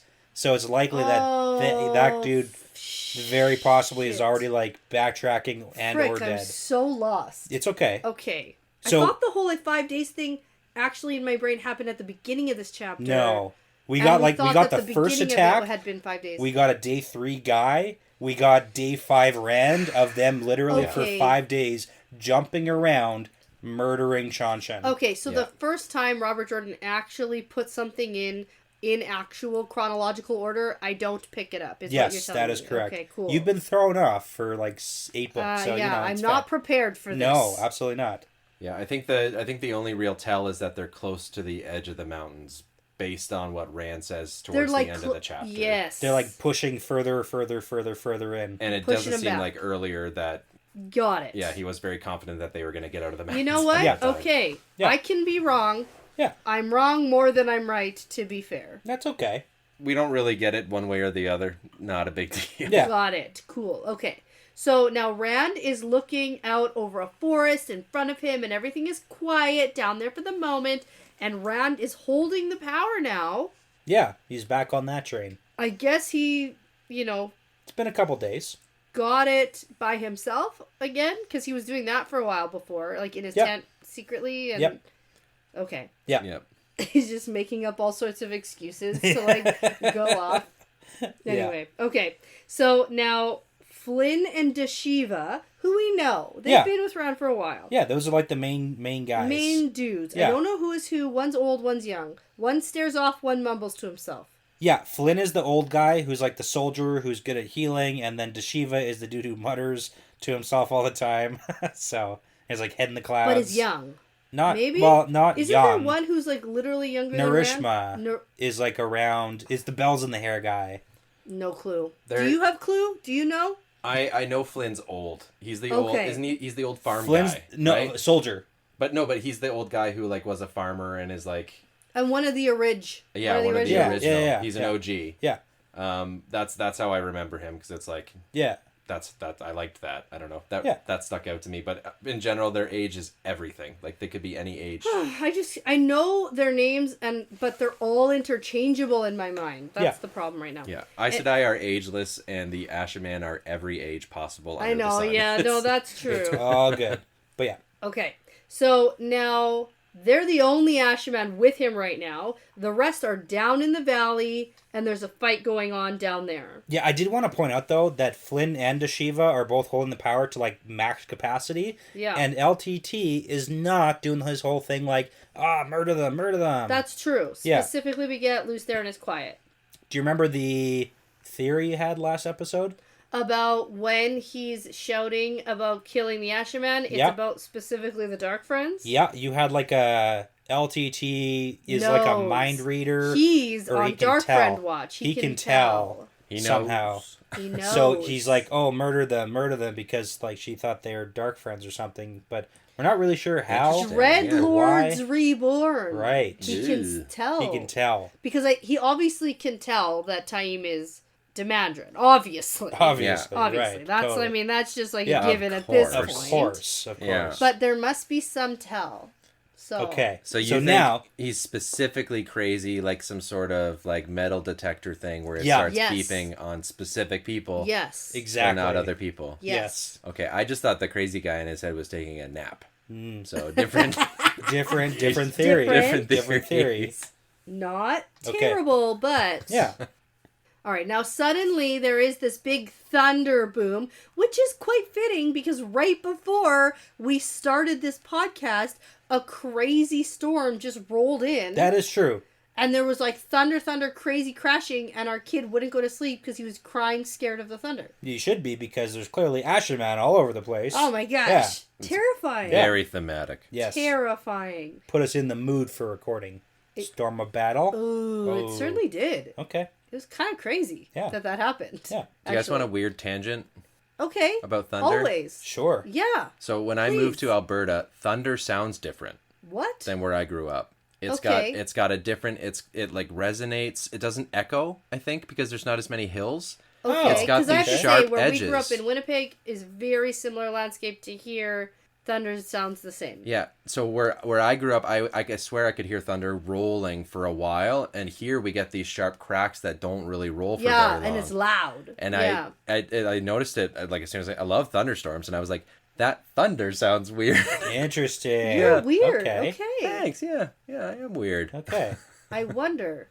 I bet there's I a think there's a scientific... fun fact coming out. No. About resonating sound and everything like that. But just because he described it as thunder. Because, hollow thunder boomed up the valley, it's like, that's not the same that we would get here. Like, thunder really cracks here. Yeah. And it ends, right? It doesn't resonate as long. And then It I always remember roll, it. thunder rolling. Yeah. Yeah. I always remember rolling thunder. Magic thunder. Could be magic thunder. Okay, It's true. all right. Yeah, but it's not magic thunder. It's just like the sounds of the crashing and stuff. Yeah, of like magic. Of magic. But there's also storms going on. It's complicated. Because it's actually also raining? Or is it not raining now? Yes. It stopped raining for a minute, I thought, here. Yeah. On this minute, I think it stopped raining. Are they in mud still? That's the only way I would know. There is mud. We got rain then. We got rain. But I don't think it's raining right now. Okay. Right meow. Okay. But there are fire fountains and lightning. So obviously the thunder is because of the lightning, guys. Duh. Well, no, there's literally, Rand is watching down in the valley, and there's still, like, firefights going on. Yeah, but the lightning stuff is because of the Ashaman. Yeah. Okay. And the fire fountains... Yeah. That's because there's Ashaman. clearly like a I get Damani that. versus Ashaman battle. Okay. Okay, fun. fun. Clear that okay, lots of fun. We were talking way too much about like actual thunder when in reality there's like Saidin, Saidar battle going on. Yeah. You know what'd be really annoying? Trying to get your Damani with her leash through trees. You need a Mogedian. Yeah. Right? Yeah, you need like the unleashed, or you need to like tighten up or like hold it. Like how do you... especially considering we know for the most part we get in a little bit how Damani actually feel about being separated from the Shul Dam, and it's like... To be fair, we've known that before though. No, but like specifically again we get it. Yeah. There doesn't actually need to be that leash. We have the theory that that's how we teach them. Yeah. But like in this moment for like fighting and stuff. Once they're broken, then it's like they're kind of on board here. So. Yeah. And it seems like they're raised this way. There's a lot of issues that we do not have time to get into Yeah. about this Sure. situation. We can't talk about all the crimes of the Seanchan Seanchan? every time we talk about the Seanchan. I know. Like, That's what not are enough best time. practices to break a person? Okay. Yikes. Yes. Okay, now you're right. There is some Sidene being used, but there's also probably Sidar. Yeah, this is the part 2 where we get a note that they've killed 3 of the flying lizards, and Bashir is super interested with them. Oh, Yeah. okay. Yeah. Missed that. Now, Rand is a little bit irritable about sitting up here watching and thinks he should be taking a hand in the fighting, and he'd be about as effective as any soldier down there, and so he knows, like, going down there where you can't really see anything, like, is super dangerous and doesn't make sense. Yeah. But he feels guilty about sitting up on this hilltop like a stupid king who's not fighting. Yeah. So, it's a situation. And it's been 5 days of this, like, buildup of him probably not doing very much. Yes. So the frustration is building for sure. Yeah, the irony of him acknowledging that in the individual moment, but not seeing it in the overall campaign Yeah. is very annoying to me. Yeah. But that's just how he works. He's like, he needs to, he won't put anyone through anything. He won't do himself, even though it doesn't make any sense. Yes. Yeah. And you just have to deal with that because that's Rand's character. Gotta go with it. Fair. Okay, now a gateway opens up and a soldier comes out pushing a Suldam, and he salutes to Rand and is like, okay, Lord Dragon, here's the woman you said that we need to bring to you when we capture them. Yeah. Any woman needs to be brought to Rand when captured, and Rand thinks that this is how he gives the appearance of doing something by inspecting prisoners to make sure they are what anyone with eyes can tell that they are. Yes. And then he just orders her to be taken back to the carts, because that's where they're collecting the women prisoners, Suldam and Damani. Yeah, so this is like the most useful that Rand is being in his own mind right now. So, I mean, that does lead up to... And he knows it's not useful at all. Yes. Yeah, and it's gonna play a part for what we have to talk about. What is he gonna do after this chapter ends? Okay. So then the soldier goes back to the same spot where he arrived in the gateway, and Rand is like, where are you going? What are you doing? And we get this conversation about how the guy needs to go back to where he made the gateway to be sure he can do it again, because Sidene is being super weird, and it's hanging out around here and Abu Dar. Yeah, and we got that already beforehand too. Right. And again, probably since Cloud Bowl, because it used Sidene and Sidar. Okay. Yeah. It's I think the way that I kind of imagine it is like with the way that it's going through with the Damani and everything as well, is that Sidene and Sidar are kind of moving like weather patterns right now too. So they're having like a bit of, they're like interacting with each other, like one is there and one is not, like they're rolling around each other and everything. And right now it's like, it's kind of screwed up for the men. And before it was pretty screwed up for the women, and it's like that's what's happening. It's interacting like weather patterns. I thought it was like both at the same time, and I thought the women in Abu Dar were being affected, but then as they moved farther away from Abu Dar, things were getting better because the guys we saw were pretty like originally from last chapter. He went to see his Suldam to be like, "Is the Damani okay?" Yeah. And they're like, "Yeah, she's fine now." But they were pretty far from Abu Dar at that point. Yeah. And then now that we're closer, we get the very first mention of, oh, things feel weird around here because we're closer to Abu Dar now. Yeah. Maybe. Yeah. We don't 100% know. Yeah. What and or why. No. We know nothing. Something weird is going on. Yeah, we just know that the weather was really messed up, and then the women affected it, and with the power, and now the power is rolling through the world and making weird systems of power somehow in different places. Yeah. Okay. Now, the guy says out loud, Sidene is weird here, and the Suldam looks at him sideways and is taken back by this. And then Rand thinks, well, yeah, no kidding, Sidene feels weird here. The taint is heavy. But as if that explains it, yeah. He hopes that no one is having the same sickness as him. And I just thought to myself, oh my god, like why would Rand not even remotely make a connection here? Like I thought that for sure there should be some connection to be made. And he's like, oh, good thing what they're experiencing isn't what I'm experiencing. Well, Rand was previously having the thought process of like, does everybody go crazy the same way? Yeah. So maybe he's hoping that people aren't being affected the same way he's being affected. Like, I can see that because he's going through some stuff. Okay, so he thinks the dizziness and the nausea and stuff is him going crazy every time he goes to get Sidene, whereas this guy's like, Sidene is weird. And instead of Rand being like, hey, yeah, Sidene is weird. Like, instead of being like, oh my god, we're all in this kind of together. But it's like, is it weird in the same way? He's like, my Sidene is weird in a bad way, and yours is weird in a weird way. I hope you don't get it in a bad way like me. Yeah. Instead everything is the worst possible case for Rand. And Rand-centric in his head. And he's not connecting any puzzle. Even if puzzle pieces are to be connected here Rand's having a tough time right now. Okay, I feel like you're dogpiling on my boy here. Really? But this will be a funny moment if they like do like a show kind of thing with this, where it's like every different Asherman's coming up to Rand and being like, it feels a little bit funny, and he's like, it's fine, and everything's fine, and then like every new guy comes up and be like, yeah, I don't know, it's something weird in the air. Yeah. Because you get that moment where Flynn is like smiling smugly to himself, like because he had that conversation. Well, and then this makes me think back to Rand trying to do the gateway and clearly, visibly being dizzy in front of others. Yeah. And them kind of smiling knowingly. And Rand thinks of it as them being like mocking him. And he's paranoid and thinks that they know that there's something wrong with him or whatever. But maybe they're all literally feeling the same thing. And at no point does Rand make that connection. Nope, that's true.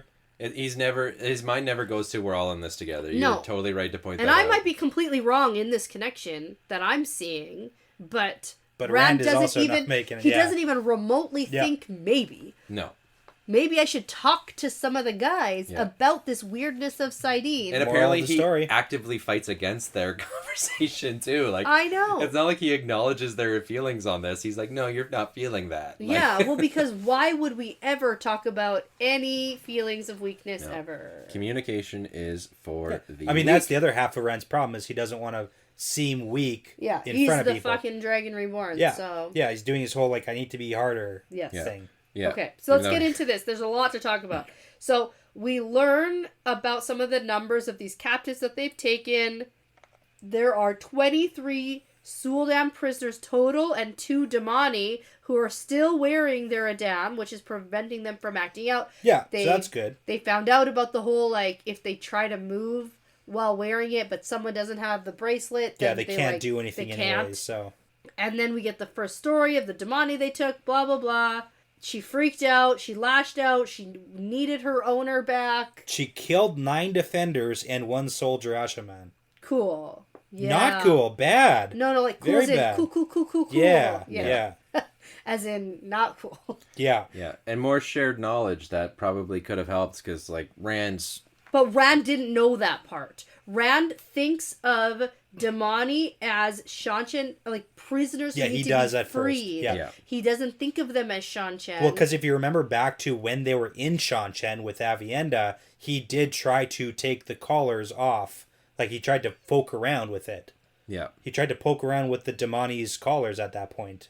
Rand? Rand did. Yeah, that's literally... That was a part of it. When him and Avienda went to Seanchan, he tried to poke around with the collar. Okay. After the farce snows. Because they froze everybody. And they froze everybody in air. And he tried to poke around. And he tried to free one of them, and they were flinching away. And they're like, I know what is what he you're doing? talking about now. Yeah. Okay, I didn't remember it. Now I remember. Yeah. Okay. Yeah. Now, hypothetically, other people that he is in communication with know that this is how...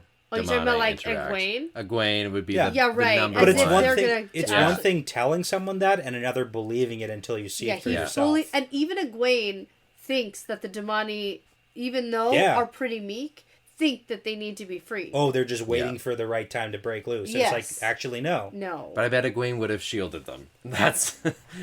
If you can say anything you want about Egwene, but I bet she would have at least prepared for the worst. Shield them and then, unlike this situation here. Yeah. Yeah, so we also have some numbers of the dead on Rand's side. Yeah, okay. So we got 31 defenders, 46 companions, over 200 of the Legion men, and the Nobles Armsmen, and then 7 soldiers and a dedicated. 1 dedicated, are dead. Yep. But it is worth it from what it looks like. Yeah, that's actually, and this is what I was talking about, it's, relatively speaking, not bad numbers. Yeah, it's very few deaths comparative to what the Seanchan like the fact that they can experiencing. actually count the numbers like on their hands. Yeah. Of who's dead, and he can keep track of that is in a battle like war type situation like this is pretty impressive. Yeah. No, it's good. Yeah, I mean they're doing well. Yeah. They're doing well. So now there is another commotion down below, and Rand tells Flynn and Deshiva to get down there, find Gedwyn, and tell him to push, push, push. And it's like, yeah, we know. That's what we're doing. You don't have to go down there to tell them to push. I don't understand what's happening. And this is a bad idea in general because you have, like, if you're pushing someone and you're pushing them and you're pushing them, the expectation is that any sort of coherent force is probably going to do a pushback. Yeah. And you're going to have this moment where they're going to probably try and go for the leader. Yeah. Which ends up happening. I know this is all hindsight, but when you make a person desperate, they're probably going to try something desperate. We actually talked about this exact thing during the Battle of Kyrian. It's like you got to leave them an exit because they're going to... People are going to fight harder if they have nowhere to run. If you give them somewhere to run, they will run. Yeah. Oh, interesting. Okay. Yeah, but that's literally like a battle... Was that Matt? Did Matt say that? No, I don't even think so. That's like a well-known battle strategy. Like that was an Aiel thing too. It's like let them run back towards the waist, but if you get them on all sides, that's bad because no one's going to fight then they're harder. A corner dog. You're fighting to exactly, the death, and it's like then it's to the death. But it's like if you leave them an exit strategy, they will exit, and that's what the Seanchan are trying to do right now. They're trying to get their butts out of here. Yeah, they are. They're escaping. Yeah. But anyway, so Flynn asks Rand why he's going to stay up here alone. Like he's concerned because for the Asherman, no one else matters except for the Asherman. Yeah. And, the world. And Flynn pretty much is protecting Rand, or trying to at this point. And Rand is like, I got these two noble ladies up here. And, it's the ladies. And they're reinforcements with me. I'm not exactly alone. Yeah. Plus, I'm the Dragon Reborn. I'm more... powerful than everybody. I can channel too, and it's like sort of, dude. But they also know, anyway. So now Flynn and Deshiva gateway out of here, and Rand thinks that fighting in the mountains has been a bad idea because you never know where the enemy is in this landscape, and he needs to face the Seanchan on better ground. There we go. And then boom, happens. Stuff happens. Yes. So I have a quick question for you, Danny. Ooh, okay. How crazy or sane do you think Flynn actually is? I don't know. Because, I think he's just muttering to himself because Rand's being a stubborn, obstinate ass. Flynn? Yeah. Okay. Yeah, Rand has a thought oh, why is he muttering to himself? Oh, no, is he going crazy? Yeah. I can't go crazy yet. I have to last a little while longer. Yeah. But I bet he's just being a fucking Dragon Reborn. Idiot. Yeah. Idiot. Why? Why? This is stupid. They're running already. Why are we doing this? You're just exposing... I think he's doing that. It's like you should keep two Ashermen by you, probably, to protect you from things. I'm sorry, did he address you? Yeah. Or did he have a question for me? Yeah, what's your prediction? Yeah. I think that Rand should have kept them. It was your mediocre, reference, and now I've had more whiskey, so. Yeah, mediocre reference into mediocre questions. Welcome to the podcast, Tyler! And how do you feel about Deshiva? Is he also crazy? So the thing is, about your question that I'm going to answer, I didn't realize that was a thing that happened because I probably glazed over it. And It's a throwaway line, but these are the guys who are around Rand all the time. Yeah. So it's the idea that they might be going crazier. I think that we're all relatively crazy at this point. It's just Rand is topping everybody out. But I also do believe that some of this is incredibly situational for Rand. Again, I said this last time, and it's similar to the Dragon Reborn, where Rand was really off his rocker. He was losing it by himself, no sleep, not eating, obsessed with one goal, crazy. And everyone was a dark friend. And he was by himself, and solitude isn't good for him. And I think in this situation, he is on his own. He's not sharing anything. He doesn't have anyone to confide in. And I think that this situation is kind of upping the ante on the crazy and the paranoia. So a good night's sleep and a bit of food, and most of these guys are probably going to be a little bit more normal. It might not be fully taint crazy. That's it's fair. Just regular real world anxiety. Yeah. Yeah. Regular crazy. Yeah. Sorry, Rand. Okay. It's a maybe both. Yeah, It can be both. Column A, column B. Yeah. Okay, so you want to know what happens next? Yep. It's pretty good. I don't even really get what happens. Rand He gets shot. gets shot with an arrow from where and what and why. Yeah. Okay, so here's the thing. Yeah. All of a sudden, Rand gets shot with an arrow. He falls off his horse. Except he's bleeding. I love the writing. Oh, yeah. From Rand's perspective, falling off a horse, it's not like, and then Rand fell off his horse. It's like, all of a sudden, Rand was sideways on the ground and his head hurt. Well, he kind of Yeah. sort of blacks out because Yeah. he does get hit in the arm, but he might have got hit somewhere else too. And he does take a fall. And And his he laurel loses crown, the source, yeah. It has daggers in it and it's cutting his head cuts up. his head. Oh, man. Yeah. Why did I wear the knife crown to battle? Well, Where's my regular helmet? And Oh, he shoot. like breaks a leaf off of it. yeah, I Yeah. mean, it's Awful. it's dainty. But then he sees the Seanchan forces literally like charging in from the north side. And this is where Oh, there's... we forgot to talk about how So, Weiramon is the worst, and I knew Weiramon- this was going to happen. Weiramon is supposed to be guarding the north side, but we As already saw soon him once as- charge in. I know. Before. As soon as Rand thought to himself, I'm good.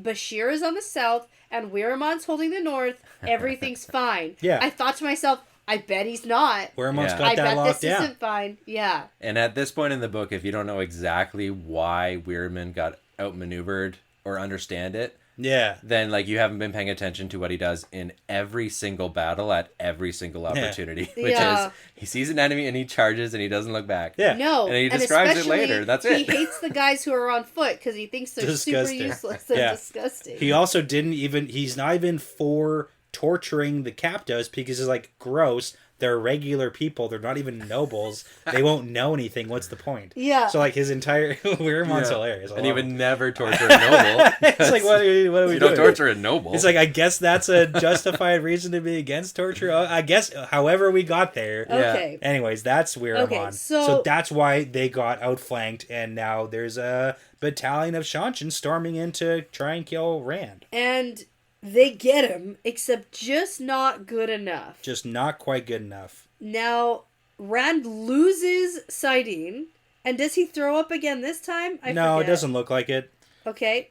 But Luce Theron comes back and he's like, time to die. Yeah. Cool. he says, cool. too late to worry about sicking up. So, Yeah. no time to puke No today. time. Also, it's like, thanks for the helpful comments, Luce there. And Yeah. like, Yeah. right now. And he whispers it too. It's like it's a little intimate. He's Yeah. like, Yeah. I can't- Well, it is interesting because Rand thinks he'd always known Luce Theron would be there at the end. Yeah. I do think that's kind of interesting. It's cute. And they're best buddies forever. Till Yeah. the end. BFFs. it's a good window into his particular brand of psychosis as well. Yeah, Oh, it's good. yeah. It's We don't have the time to dive into psychoanalyze that relationship. Let's psychoanalyze what these two ladies are doing. Ooh, I have no idea. So the ladies are screaming. One of them says, "Fight, you dogs," and says a bunch of swears, which is funny. And then they start. They call her the Willow Lady. Apparently, that's the descriptor for her. Okay, so they start, quote, helping Rand. And then one of them yells, "If he dies on our hands, Bashir will hang us both." Yeah. And then they also briefly talk about being able to escape right now, like, with Rand. No. So no. So right now, It felt like Yeah. they No, were definitely gonna not. escape with Rand. Nope. And, like, no. So what they're thinking about it was very they've got a suspect. couple options ahead of them. Right now, they're Why did one draw a knife? And why does one of those knives have a ruby hilt? okay. Well, it's not. Is it the ruby dagger? It's not Fane. Faden didn't give anybody his dagger. Number Well, one. Number Number two, they He's do very have. good at How disguising do you himself. know? They have options You don't here. know. Actually, you both know.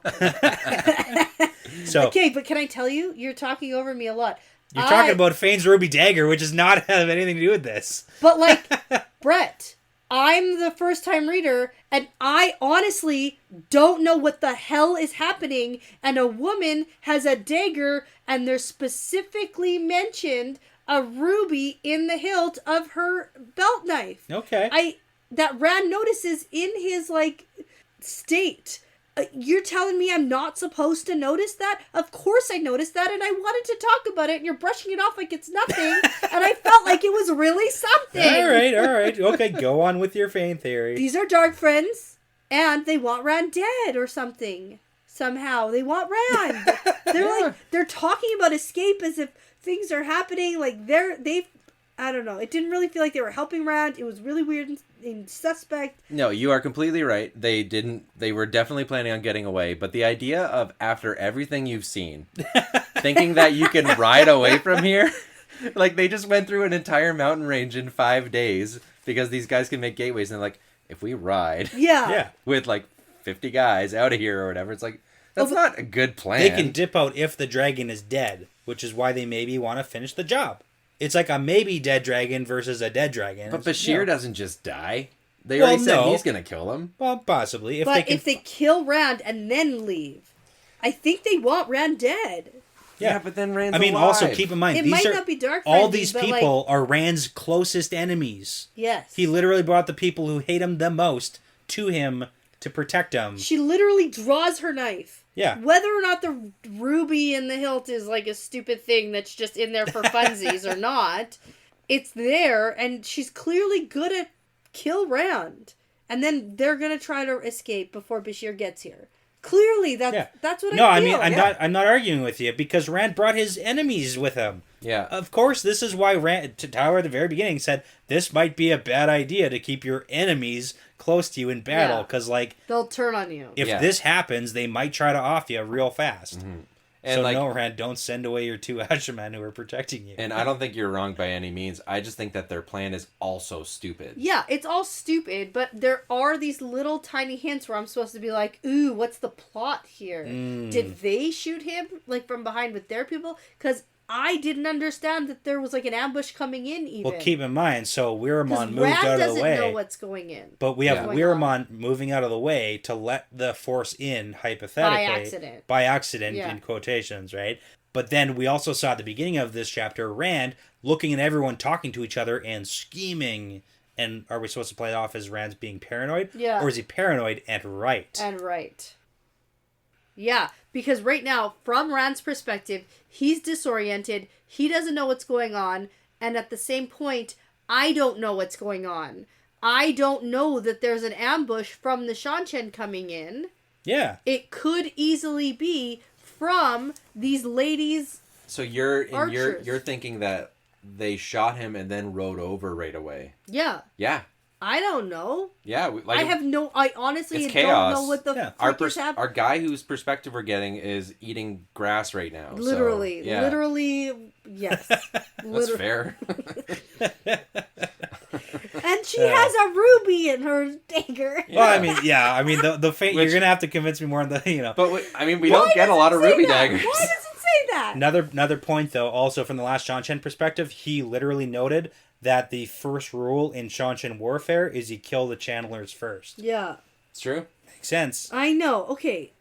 Anyways. So, let's settle what's happening here a little bit, because this was wildly confusing. And honestly, no matter how many times I read through this passage, it didn't make it more clear. Seanchan ambush. Now I know. Rand shot.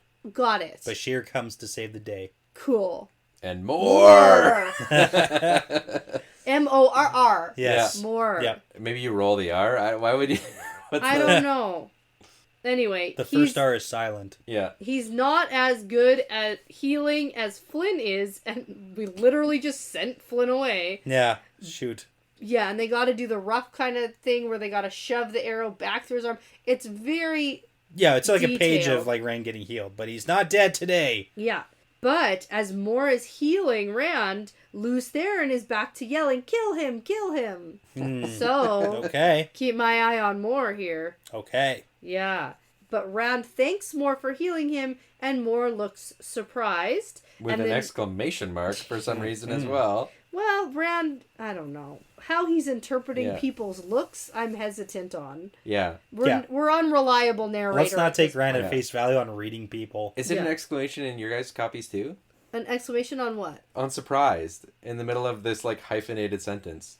It's like the young man blinked as if surprised, and it's like an exclamation point at the end of it. I have a different version than you guys do. You guys look like you have the same one. Yeah, no, I got the explanation there too. What a random exclamation mark. Yeah. I'll check later. That's how I don't have my book surprised on me. he is. Yeah. Whoa. Surprised? Right? It's just weird. I don't know. Then Rand gets up and sways a little, but he doesn't let anybody help him. You got to be strong. And this is again one of those things You where look terrible. Rand thinks that he's doing a good job of like hiding stuff, and he's not. No, you look awful. Yeah. So after things settle a bit, because now what happens to the ambush? Bashir's men with a bunch of Saldeans and saves the day. Okay. Yeah, Rand's on the. It's Rand's and they perspective. take out those Seanchan. Yeah. Okay. Yeah, it's from Rand's perspective, so we don't see it. He's basically like dying, bleeding out on the ground until Bashir hops down and screams for more. Okay. Yeah. Now things settle a bit. Wiramon comes riding up and is like, we saw the Seanchan advancing, so we went to meet them, and we never suspected another group. Yeah, and it's like, okay, sure, maybe. Also, maybe. That's terrible battle tactics. But Wiramon already charges in ahead, like we know that's what he does. Yeah. So it's not completely unbelievable for Rand. He's like, okay, maybe. And Rand, medium, doesn't believe him. Yeah, medium. Yeah. I'm getting like Top Gun Maverick vibes. Have you guys seen it yet? No. One of the guys is called Hangman because he always leaves his wingmen out to dry. Oh, that's terrible. Yeah. And that seems bad. That seems to be exactly what Weirman always does. Where There it's should like, be like he some wants discipline. the glory. Yeah. Okay. He will run ahead. He won't worry about anyone that he's supposed to be doing. I feel like that guy shouldn't be a pilot. Yeah. You'd think, right? Yeah, Also, He's, like, very Wiramon talented. shouldn't be a battle commander. Should Wiramon also not be a battle commander? Yeah, but he's noble. Yeah. Who else So is there? who else do you want to lead these men? Some dirty peasant? Right. No. So Wiramon asked Bashir what he meant when he rode up and said, "At the last." Yeah, because... What is happening? What is going on in this interaction? I don't know. Okay.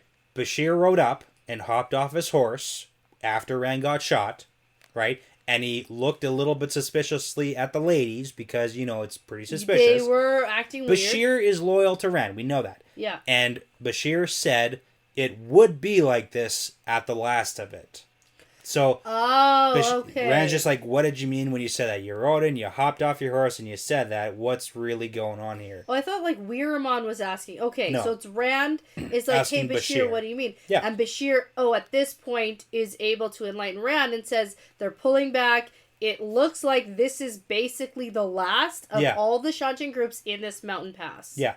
So, this is the thing. The last, couple, page or whatever of this chapter is a little confusing because it seems like there's some disagreements on what is happening and what should be happening and next. who agrees about what should be going on. Because we've got Bashir saying they're pulling back, everyone's pulling back, and then Wiramon just literally said, "Oh, they're advancing, so I went to go." And it's like, what are they advancing or are they pulling back? What's happening here? So I think the hard thing is imagining where they are, which I think is Rand is on a ridge above a battle. Weirman was holding the north. Bashir was holding the south, but the battle's still just right there. Yeah, it was a couple miles away. Yeah. So when Weirman just went riding off, the battle's right there, a bunch of people just came up the hill. It wasn't like there was a specific, doesn't sound like anyway, that there was a secret force that came out of nowhere in the north. Unless it was a secret force that came out of nowhere and it's all a big plot. No, could have been, but it sounds more like Weirman was just like, I'm going to charge into the battle anyway. Yeah. For fun. For funsies. It looks, For and then glory. Left his post, and then a bunch of people who were still just around came up and tried to attack the Chandler. Yeah. Okay. Yeah, and this is right when we start getting these disagreements because Bashir says, "Hey, they're all pulling back," and then everyone starts looking at each other all weird. Right. Okay. So the Seanchan, it seems like they're retreating, and then Gedwin comes up and he says he sent more scouts because there's still 3 more columns inside. Yeah. 10 miles. So Rand had the rule this entire time for the last 5 days is that they scout 30 miles at a time. Okay. So they don't all get too far away from each other. They come back and report, and then they pick who they're going to attack next. Okay. So Gedwin's saying, hey, there's still 3 more groups of Seanchan really close to us. But Bashir's thing is there's still 3 within 10 miles, but they're all retreating. They're all heading west. You've done it, Rand. They're all falling back. The campaign is finished. Yes. Yeah. We've done what we set out to do. They are no longer coming towards Ilion. Leave them a note to retreat, and if you keep attacking, then they're going to start fighting back even harder. Right. Like, let's call it quits. We did it. We were able to get them in tiny pockets in the mountains and confuse them. Mm-hmm. Yeah. Yeah. Like, you literally took out tons of Seanchan with a tiny force. Yes. If you remove the hope of retreat, Yeah. they'll just turn and fight. Like minimal casualties. They're not going to just roll over and die, right? Like, so that's why there's this like giant disagreement of what they should do. Well, there's always the ocean. Yeah. See ya. There you go. No? Get back on your boats. I'm kind of on board with going to Ebudar. yeah. I mean, look at the map. The Seanchan have a heck of a lot more territory than just Ebudar. I'm against it on principle because Bashir's against it, and Bashir is the smart. He makes the right call most of the time. I'm against it. Bashir's a great cap. Like, he knows what he's doing. Yeah. If you want people to retreat, you kind of have to let them retreat. Like, you can't just keep, pushing. Eventually, you're going to run into problems. And I think that's probably what Bashir's saying. Like, hey, we've been doing this for 5 days. It fucking sucked. Yeah. It's not good. Like, we did a good job for what we were doing. No, because Weiramon wants to go take Ebudar for the glory. And Gedwin is like, yeah, let's take a few more swipes at those stupid Seanchan and kill more people. Yeah. And then the ladies are like, oh yeah, let's go put an end to the Seanchan. Which, number one, taking Ebudar is not putting an end to the Seanchan. That's also the issue. It's like, even if we do take Ebudar, we're not, we haven't defeated the Seanchan by any means. Right. No. So look at who's on the side of... only Bashir. Yes. And then Gregorian. Yeah. Who is the guy from... Ilion, Council of Nine. Yeah. Who seems to be regular. Yeah, regular. Yeah. Like, if we're looking at Bashir and the guys who want Rand to be their king, they are like, let's retreat. You should listen to them. We did what we came for. You think to take Ebudar itself. And Rand thinks, why not? The queen there is totally shaky anyway. Why not? Like, it's just another place on the map I could put on my list of places I own. Yeah. Yeah. Yeah. I think it's kind of funny. Yeah. I'm kind of for it. I was going to ask that. Yeah. What's the thought process? Because we got... I mean, like, yes. Obviously, strategically, always go with Bashir. The great general who's yes. helping you with the battle plans? Yes. Probably, right? Yeah. Bashir's totally against it. He says it's time to take their winnings, go home, and Luz Theron says, I wouldn't mind you in my head if you weren't so clearly crazy. Yeah, fantastic line. Love it. Yeah. And Rand thinks Ebudar, and his hand tightens on the dragon scepter, and Luz Theron laughs and laughs and laughs. Yeah. Love it. They're all crazy together. So, for story and for funsies and for saving Matt, let's go to Ebudar.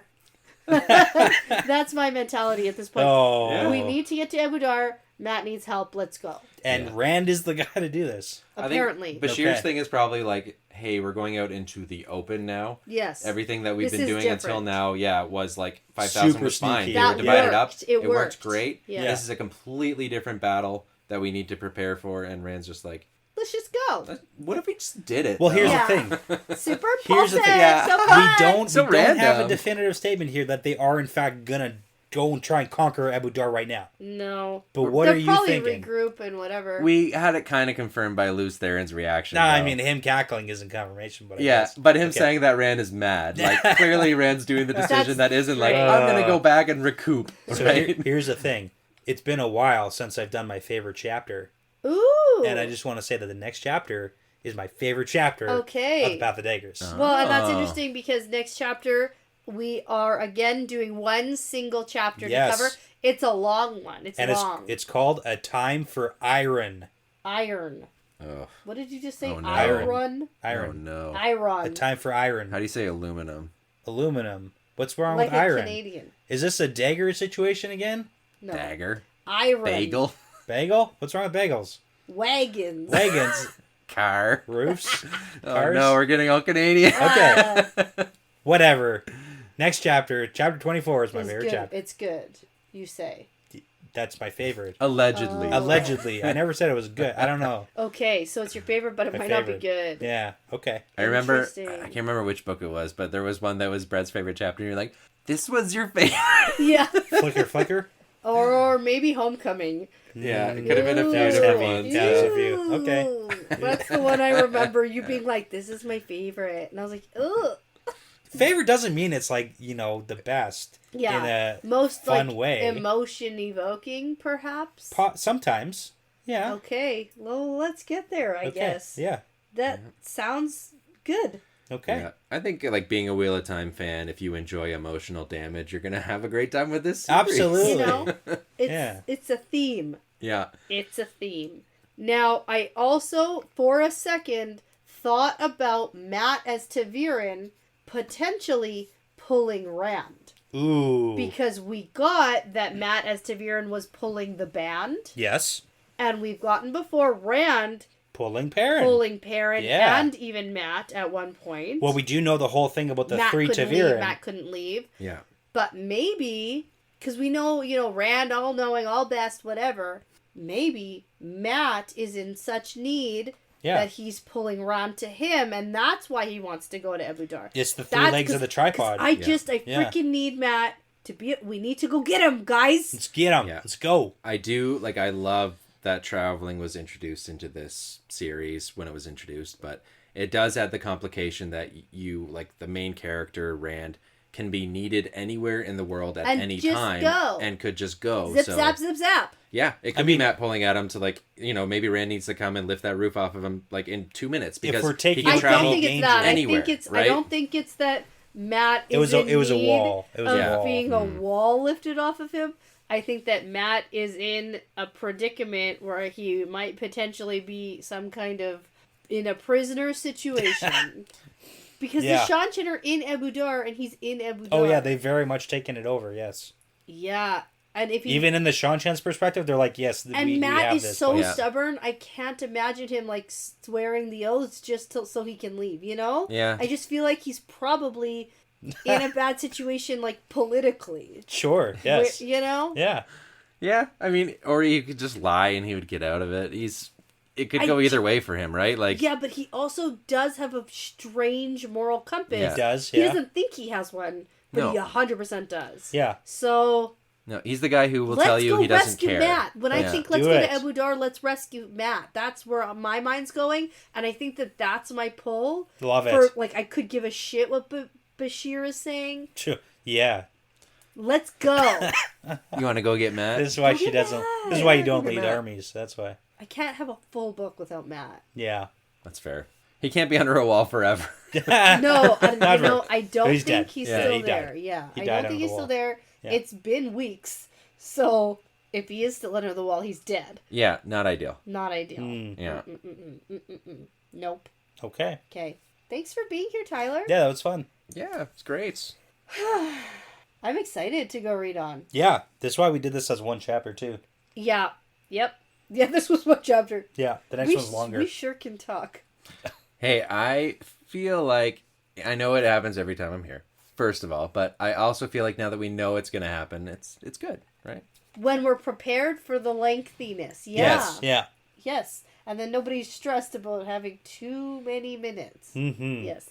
I will say, though, that you guys had an episode not too long ago that came out that was like 2 hours long. It and I was was like, one of our holy longest. crap. Yeah. Lately, we've just had so much to they're say. dense. There's a lot happening in most chapters. And so. it, like, tricks you. Yeah. You think there's not a lot going on, and then I have so many questions. Yeah. That's Yeah. really what this comes down to, is I don't know what's happening. Yeah. Yeah. Confusion. Mostly confusion. Mostly. So. Yeah. Okay. Well, with that being said, before everybody tells you that Saidid is feeling really weird for them, but you still think it's only your problem, I'm going to say that this is part of the pattern now. Yeah, it's part of the pattern. Part of the pattern.